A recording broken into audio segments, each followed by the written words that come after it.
চালতার আচার পছন্দ করে না এরকম খুব কম মানুষই পাওয়া যাবে। আমি আজকে তোমাদেরকে দেখিয়ে দেবো কিভাবে সুন্দর পারফেক্টভাবে একটি চালতার আচার তৈরি করা যায়।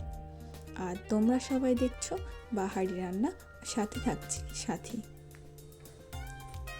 আর খুব অল্প উপকরণেই আমি এই চালতার আচারটি তৈরি করে দেখেছি। চলো তাহলে শুরু করা যাক। দেখো, আমি প্রথমেই 5টি চালতা নিয়েছি। এগুলোকে আমি খোসা এড়িয়ে খুব সুন্দর করে টুকরো টুকরো করে সাইজ মতো কেটে নেব।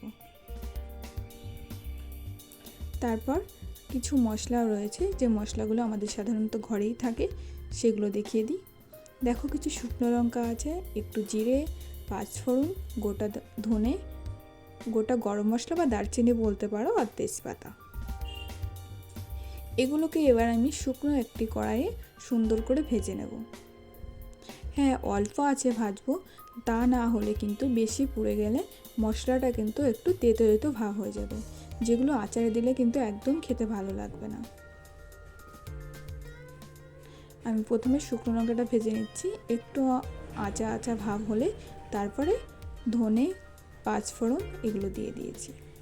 আর আমি গোটা যে দারচিনি আর তেজপাতাটা রেখেছি ওটা আমি তেলের পর দেওয়ার জন্য বা ফোড়নে দেওয়ার জন্য রেখেছি। দেখো, আমার প্রায় ভাজা হয়ে গেছে। এবার এগুলোকে নামিয়ে একটু ঠান্ডা করে আমি গুঁড়ো করে নেব। চালতাগুলো কাটা হয়ে গেছে আমার, সাথে একটু গরম জল করব যাতে করে চালতাটা আমি সিদ্ধ করতে পারি। ঠিক এতটা পরিমাণ জল দেব যাতে করে চালতাটা সিদ্ধ হওয়ার পরে একটু জলটা থেকে যায়। আর কালারটা আনার জন্য একটু হলুদ দিচ্ছি আর একটু লবণ। দেখো, প্রায় জলটা ফুটে এসছে, তখন আমি চালতাগুলো সব অল্প অল্প করে দিয়ে দিচ্ছি। হ্যাঁ, একটু চালতাটা কালো কালো হবে, যেহেতু চালতা কাটতে অনেকক্ষণ টাইম লাগবে, প্রায় আমার 2 থেকে আড়াই ঘন্টা লেগেছে এই 5টি চালতা কাটতে। দেখো, প্রায় ফুটে গেছে। এবার কালারটাও দেখবে একদম চেঞ্জ হয়ে যাবে। আর সিদ্ধটা তাড়াতাড়ি করার জন্য তোমরা ঢাকা দিয়ে দিতে পারো, আমিও ঢাকা দিয়ে দিই। তখন লেগে লেগে যখন যাবে তখন আমরা চিনিটা ব্যবহার করব। হ্যাঁ, আর একটু কথা বলে রাখি, এখানে আমি 5টি চালতার জন্য কিন্তু 600 গ্রাম চিনি নিয়েছি। এই চিনিটা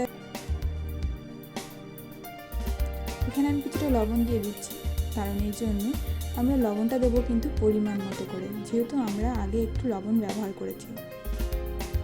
কারণ লবণটা কিন্তু বেশি হয়ে গেলে ভালো লাগে না, চাটনি বলো কিংবা আচার বলো। সুতরাং পরিমাপটা দেখে নিতে হবে। এবার দেওয়া হয়ে গেলে এবার আমি চিনিটা ইউজ করব।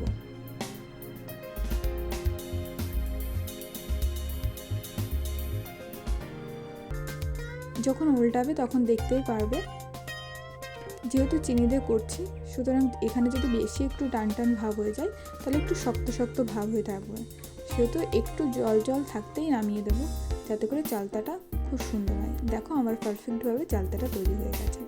তোমাদেরকে সবাইকে নামিয়ে দেখিয়ে দিলাম।